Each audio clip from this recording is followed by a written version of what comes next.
viewers, I am Dr. Anusha, consultant at Dr. Vijay's Cosmetology and Hair Transplantation Center.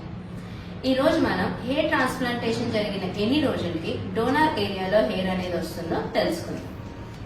Hair transplantation జరిగిన వెంటనే general గా donor ఏరియాలోని మనకు కొంచెం వాపు నొప్పి అనేది ఉంటుంది.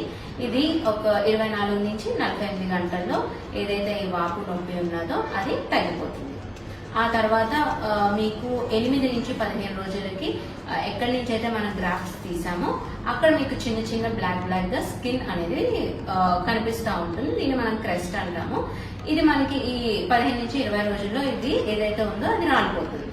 ఇదంతా మనకి హీలింగ్ ప్రాసెస్. సో ఒక 20 days కల్లా మీకు డోనర్ ఏరియా మొత్తం హీల్ అయిపోతుంది.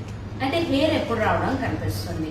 మీకు కొత్త హెయిర్ అనేది రావడం జనరలీ అరౌండ్ 1.5 to 2 months అనేది చిన్న చిన్న హెయిర్ రావడం అనేది మీకు మీ డోనర్ ఏరియాలోని తెలుస్తుంది.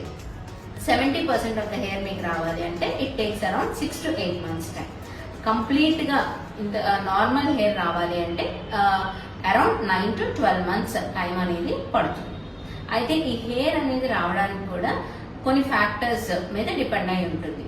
హెల్దీ హెయిర్ మనకి కావాలి, చక్కగా రావాలి, డెన్సిటీ బాగోవాలి, క్వాలిటీ ఆఫ్ ద హెయిర్ బాగోవాలి అని అంటే ఫస్ట్ ఆఫ్ ఆల్ మీ డాక్టర్ మీకు ఏ మెడికేషన్స్, ఏ సప్లిమెంట్స్ అయితే ప్రిస్క్రైబ్ చేశారో అవి మీరు క్రమం తప్పకుండా తీసుకోవాలి. నెక్స్ట్ మీరు ఫాలో అయ్యే diet, it should be a high protein diet.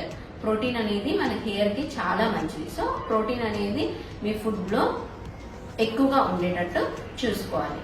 Next me doctor మీకు అడ్వైస్ చేసిన PRP సెషన్స్ అనేవి మీరు క్రమం తప్పకుండా చేయించుకుంటూ ఉంటే మీకు healthy and good quality hair అనేది వస్తుంది.